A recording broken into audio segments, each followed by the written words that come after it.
back to work. And work is one of the ways that we contribute to this country, that we grow our GDP, we grow our tax base, we contribute to each other effectively, we help finance our national security, our homeland security, our infrastructure. I had key employees that really wanted to be leaders in the company, but they didn't want to have any ownership and responsibility that way.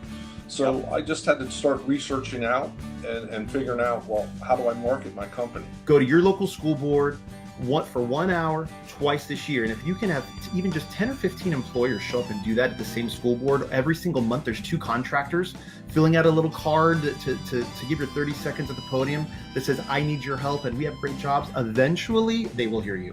But if everyone just did 2 hours a year, that's how we change this. Stacy, how you doing this morning? I'm doing great.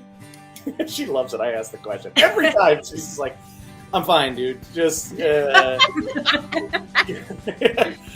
little much. And I say to that owner, I said, so you're not willing to invest in yourself?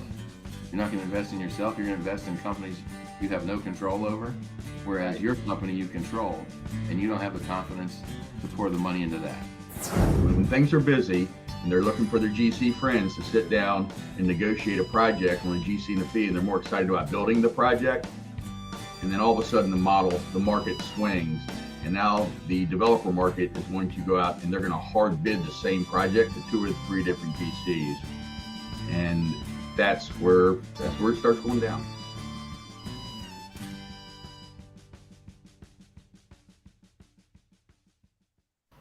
It's morning huddle time. Good morning. Episode 18. Stacy, how are you today? I'm doing good. I'm really excited for this episode. I've done so many community service events over the past 15 years, and I know the struggles that we'll talk about today, whether it's, what organizations you get involved within the construction industry, or actually having the time to do it, or motivating your team to participate. So it'll be great to have both, the company side and then a nonprofit side to talk about, how we can solve those issues. I've got my learning cap on for sure. That there's, I'm excited about some personal takeaways as well. Sort of how I can get involved and thinking about ways to play a positive role in the community. So we have Molly Cape and Maury Peterson. So Molly is with us from M-Tech Mechanical, which is a mechanical contractor, 500 so employees, based in Colorado. Molly, tell us a little bit more about yourself. Yeah, thanks. Good morning, everybody. Super excited to be here and chat with this topic. I'm super passionate about that, which hopefully you will see and learn about. I've been at M-Tech for about 8 years. I'm currently the marketing manager there, and amongst, your typical market activities like web and social and proposals, I also oversee kind of our community engagement platform as well. So yeah, thank you. Awesome. Thank you. Yeah, we appreciate you being here. And then we have Maury Peterson from Rebuilding Together, Montgomery County. Maury, just tell us a little bit about yourself. Hi, I'm really happy to be here as well. I'm Maury Peterson. I'm the executive director at Rebuilding Together, Montgomery County. We're a nonprofit, part of an affiliate network of about 120 affiliates from across the country, and we provide critical home repairs for seniors, veterans, and people with disabilities. So I'm really excited to share what we've done. I've also worked on the corporate side, so can see it from both sides, and happy to share what I've learned. Awesome. That's great. Okay, so that's exactly what you two just described is what Stacy had in mind when we talked about this show was how can we bring in somebody that represents, the industry side that sort of, has the ability to talk about how the industry engages and the best way to get your company involved. And then how do we bring in somebody who's more on the mission side, who's, got the opportunities and the stories about the most successful ways they've experienced corporate involvement, in particular from the building industry in their world. And so we kind of got like, 1 and 1 equals 3 on that front with this group, right? Because Molly's got absolutely, with a 500 employee organization that I know, philanthropy is absolutely built into your culture. And I'm looking forward to hearing how you've been able to pull that off.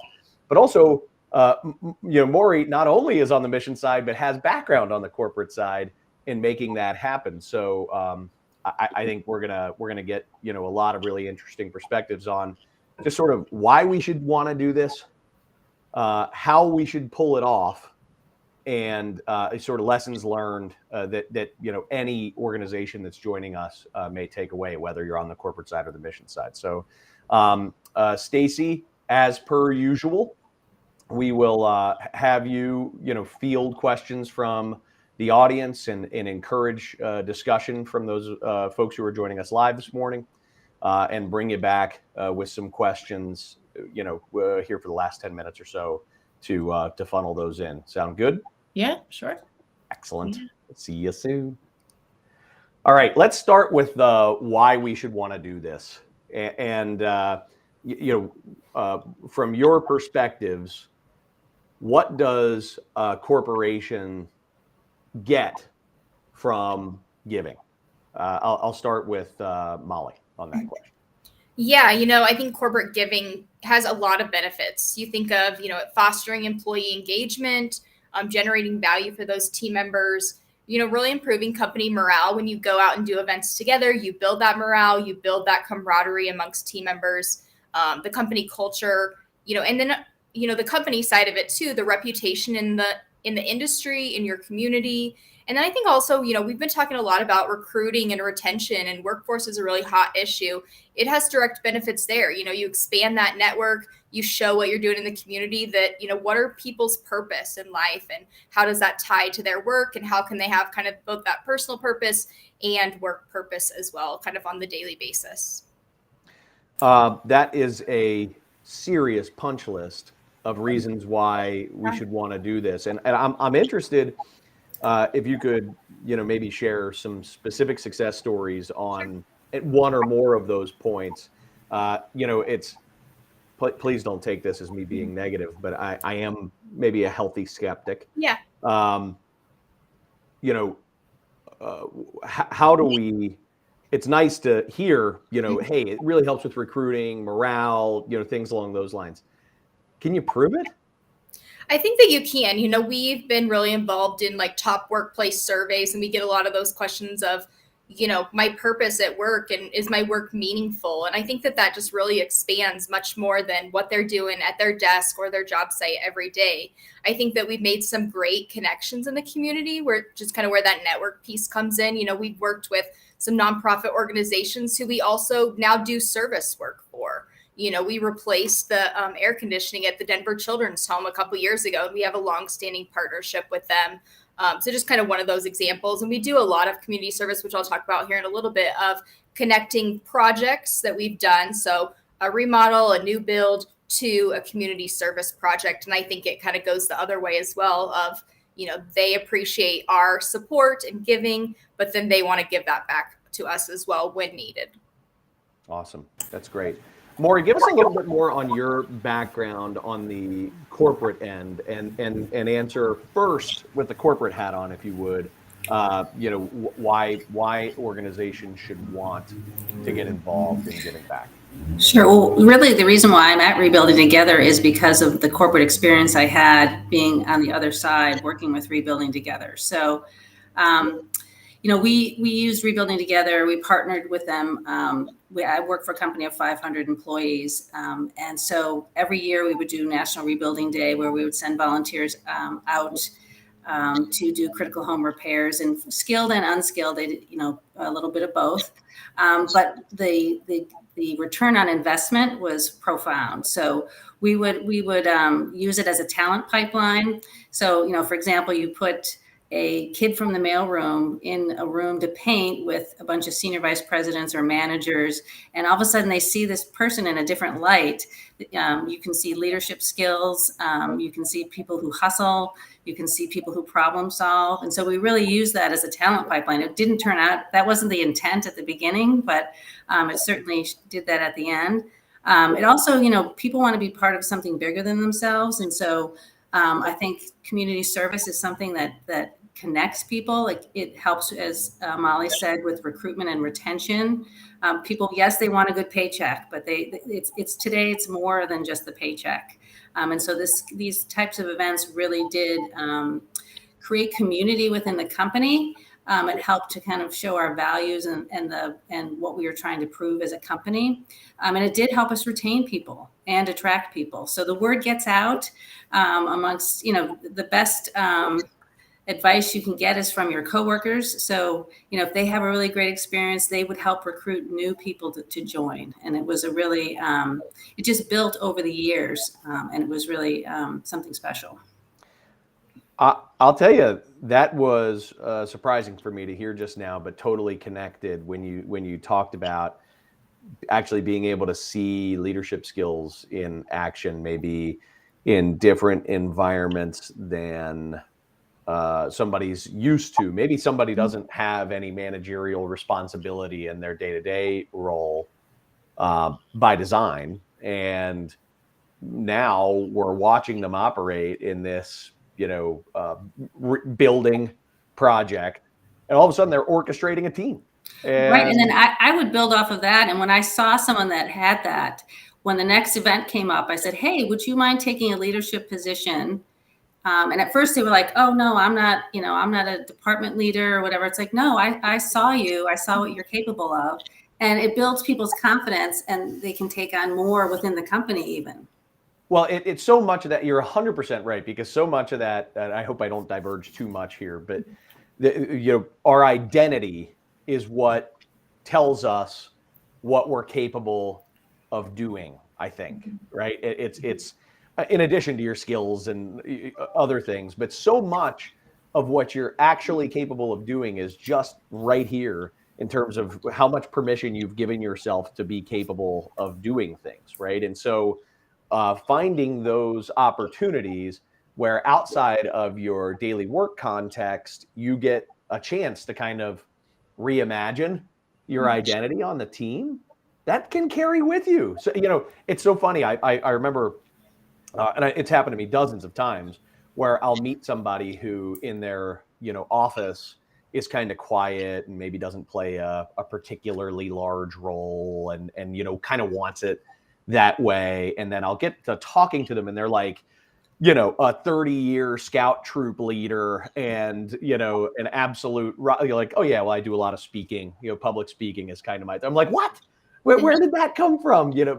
But people love to contribute to those things that they're passionate about. So that leads me to my next question, which is, how do we determine the right places to invest? And as an organization, how do I figure out the right things to support that my people might get passionate about? How do I do that?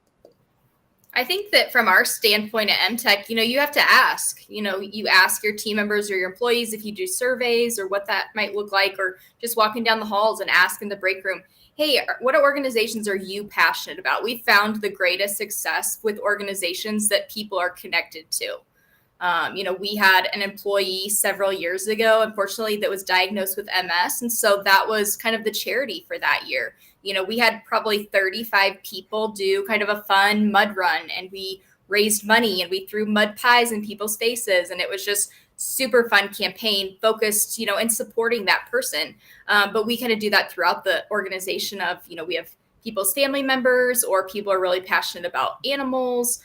So asking, I think, is first. I think you also have to have a little bit of that top-down direction, and you have to ask those hard questions. There are a million great organizations that we can support. And so finding the one that fits best for your firm is really important. And maybe that's some sort of connection to the executive team, or if there's an organization that you aren't totally sure about, doing some research on Charity Navigator or seeing how many dollars they're putting back or how many cents on the dollar that they're putting into their organization.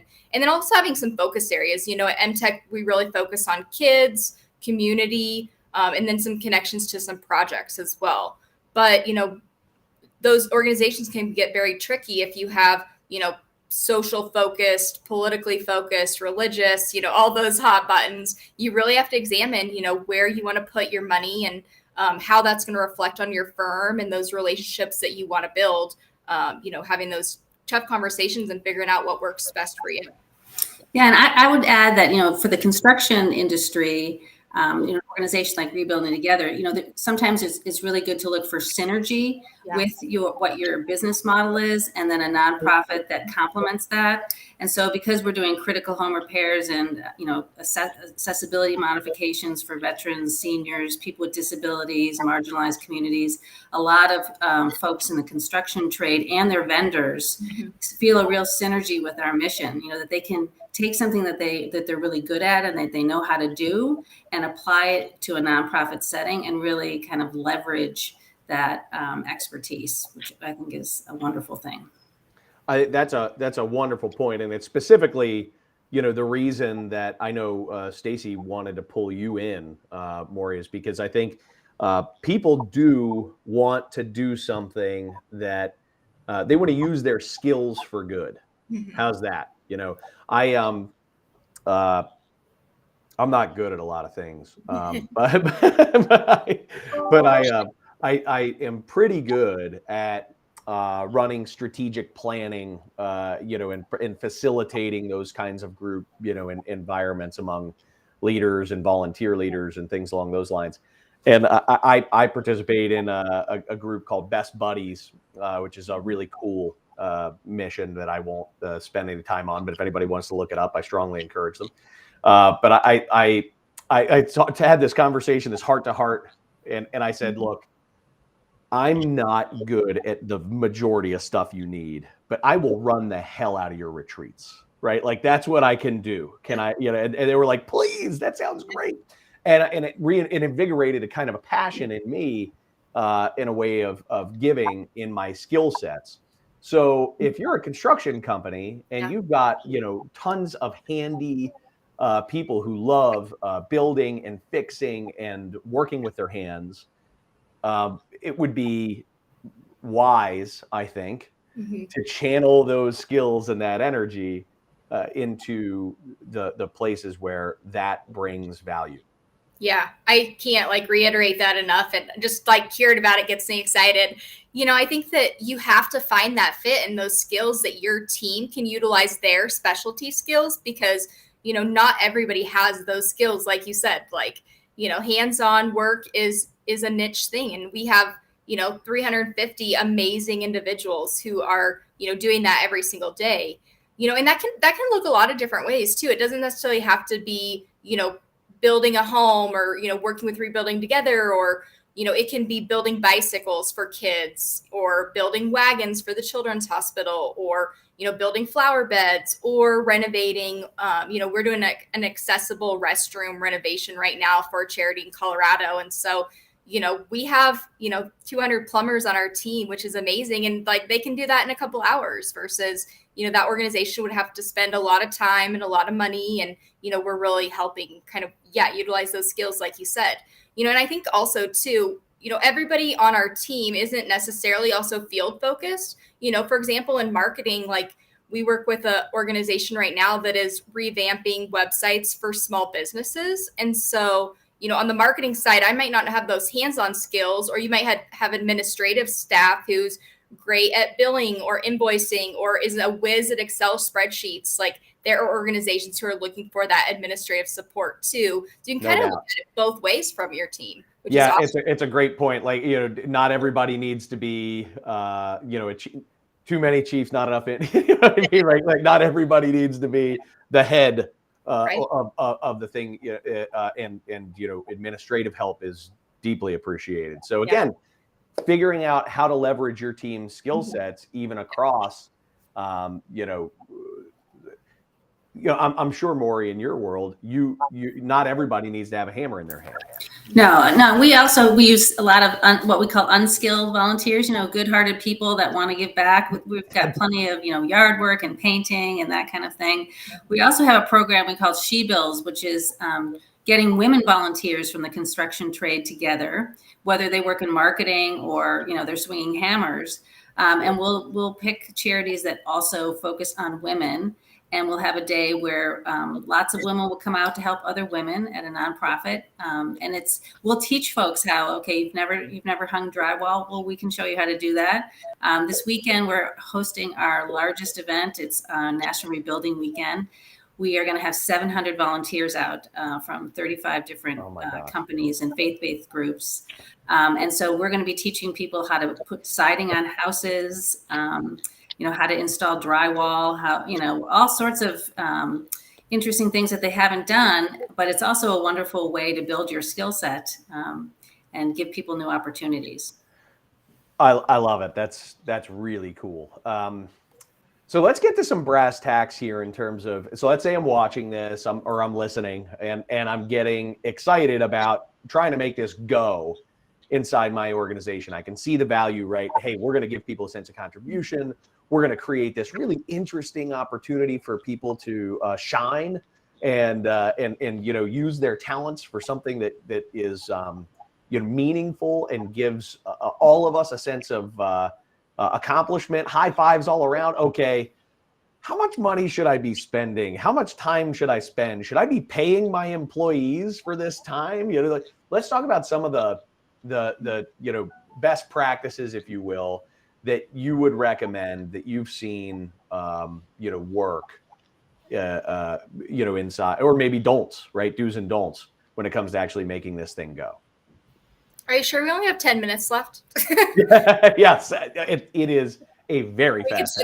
We could spend a whole hour chatting about this. I think this is, one of the key pieces that we've been talking about at MTech. And then we also had a conversation yesterday of, what fits best for your firm. So, giving can look a lot of different ways. If that is, your time, so volunteer time, there's a lot of great organizations that are going to give one volunteer day a year, or maybe that's 5 a year, or maybe that's 2 hours per year per employee, figuring out what that number looks like for your firm and what you can, budget or afford, giving that option of paid time off, or, just saying that you have your PTO package, but then you have an extra volunteer day, and what does that look like? And what do you need for people to do in order to validate that? Or maybe it's an organized day type of thing that they need to show up at one of these 4 places to volunteer for one day.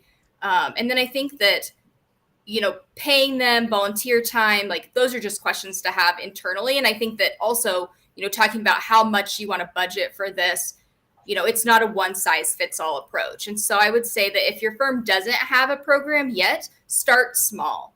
Start with 2 events per year to get your entire team involved, or depending on how large you are, maybe it's a couple groups get involved, and then see if you can grow it or expand it. And I think you have to have a champion too, whether that's one person. Obviously, I'm at marketing at MTech, but I wear a lot of different hats, including this one, which I think is pretty similar for, firms our size or smaller, figuring out who that person is going to be, or that committee, and what that looks like too.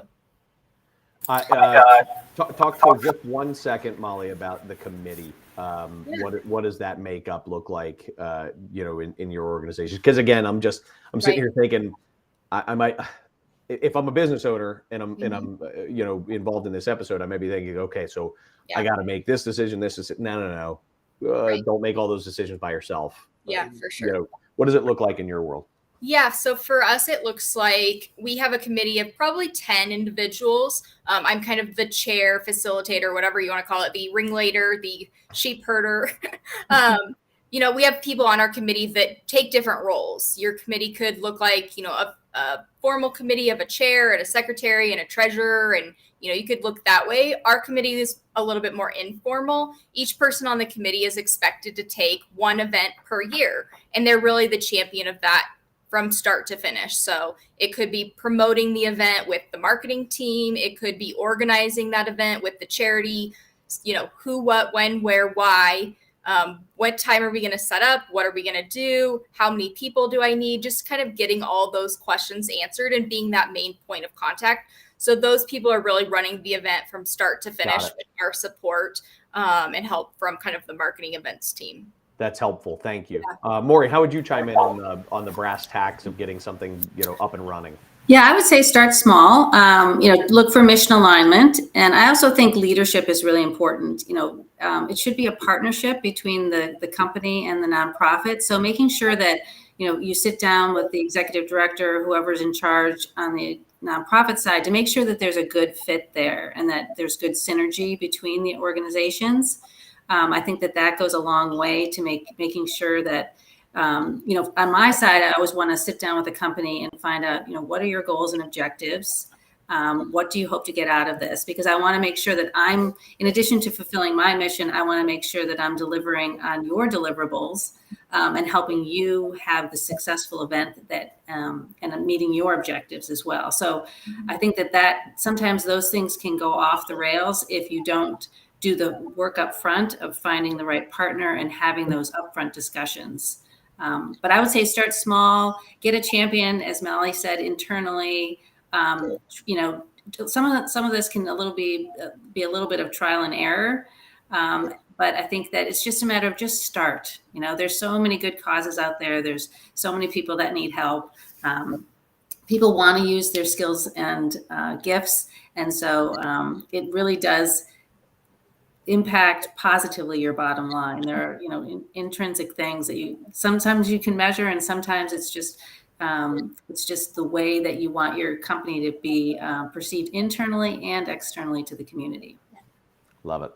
That's great. Stacy, what kind of questions would you tackle? Well, I do want to add to what you just said, Maury. So what business owners might not realize too, when you're doing community service projects so there's different awards that you want to apply for, whether it's a social corporate responsibility awards in your community or accredited contractor, the AQC, accredited quality contractor with ABC. There's an ethics award with Associated or American Subcontractors Association. All of these awards have a huge criteria that you have to fill out, and they usually have a community service or community relations portion that all of these, all of your efforts actually come into play with these submissions and can help you get awards and increase your marketing for recruiting people to your organization. Also, some of the proposals that we do, they want to see how you're participating in the community. So that's really important to consider. I think that's a great point. And in addition to volunteering, there are other ways companies can give back to nonprofits, whether in-kind donations of materials and supplies or time. We can give tax letters so that folks can use those for their tax purposes. So I think the in-kind is a really important thing. Also, there's sponsorship. So sometimes when people are so busy, but they want to do something to give back, they can sponsor a nonprofit event, or maybe send some folks to, if it's a golf event or a 5K or, something like that. That's another way to kind of tiptoe into a relationship. Yeah, definitely. I did want to ask Molly if you could talk about your awesome campaign for the 2020, your 20th anniversary, and the events that are surrounding that. Yeah, absolutely. Yeah, this is something we are super excited about this year is MTech's 20th anniversary. So really great to see the longevity of the company. And so we wanted to celebrate that by giving back. And so this year we are hosting 20 events throughout the year in Colorado. And so we're partnering with 20 different organizations, and that all looks a little bit different. From like a minimal standpoint, we are partnering with a local school to do 2 STEM grants. We'll be judging those submissions, very minimal, minimal time required or effort, versus we had all of our general superintendents go to Volunteers of America, deliver Meals on Wheels for a morning. So you are pulling 18 people off of a job site for 3 hours. That's much more of a commitment from the business end as well. We're doing this across the state. We have 4 offices in Colorado, so we really want to kind of touch each of those areas, was also really important. And then finally, we are donating $2,022 to all 20 of those charities. So it has just been amazing to see. And usually the check part is the spoiler alert, that they have just been amazed to, receive that. And we've been, so thrilled to be able to give that too. That's awesome. Though you're setting an extremely dangerous precedent for right. Setting the bar high. Like the 50th is going to be a whole thing. Right. Like saving up for the next 30 years. Yeah. But yeah, you can, I'll just put a small plug. You can definitely learn about it on our website, mtechg.com/20 years. And all the events are listed there and updated throughout the year. And you can also submit a charity to get involved. So if you are in the Colorado area or know Colorado charity to give back to, we'd love to hear about them. Awesome. Thank you. Maury, I'd love if you gave our audience an opportunity to get involved in rebuilding together Montgomery County. How would we take some steps in learning more and getting involved? Thank you. So you can visit our website, which is rebuildingtogethermc.org. And so there you'll see that we have a number of great events coming up. We also do tailored events for specific companies that say they have 3 hours on a Thursday in September, and we can do things that are specific to those organizations. I'll just reiterate, we're part of an affiliate network of 120 affiliates across the country. So our parent affiliate is at rebuildingtogether.org. And you can also search an affiliate in your area if you'd like to get involved. Wonderful. Thank you.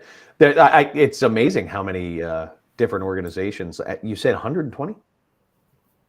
Yeah, that's every state? Not quite, but they're very much helping neighbor. They were all started primarily by volunteers and then have grown up into nonprofits. And so ours has been around for 32 years, started by just good neighbors that wanted to help other neighbors. And, we've been able to help 2,600 homeowners and galvanize 50,000 community volunteers just in our community alone. So across the nation, it's a pretty profound impact. It used to be called Christmas in April, and it's now called Rebuilding Together. So got it. Okay. Some folks may remember it as Christmas in April. That's wonderful. What an important conversation. What an important mission you guys have. Thank you both so much for joining and having this discussion and getting all of our wheels turning about creative ways to do something important both for our own organizations and for our communities. So I think that's. Well, thanks for having us. And I'm sure probably Molly feels the same. If there's anybody out there that has questions or needs help, I know I would be happy to help anybody answer any questions on how to get started. So thank you for having me. Yeah, thank you so much. This was great. Thanks so much. Likewise. Yeah. So Stacy, let's talk a little bit about what we have coming up next week. Next week, we've got Amy Rock, who is from Prince George's County Public Schools. She is an awesome success story. She's got a fantastic story to tell about how to engage young people in educational programs that land them with careers quickly and sustainably, and end up, saving a whole bunch of money on debt. So I think we're going to have a really cool conversation with Amy. Is there anything that you want to add on that I'm missing? Nope, you're not missing anything. Awesome. Just a reminder for everybody. Great. If you don't want to have to try to keep up on the posts on LinkedIn to get registered, please just shoot us a note, Stacy H at steeltoecom.com. Yep. She will help to get you on our weekly email list, which comes straight to you with the link to register, and you don't have the stress of trying to keep up with LinkedIn, which Lord knows I can't, and I don't think most people can. So thanks so much. Have a great one. We'll see you next week. All right. See ya. See ya.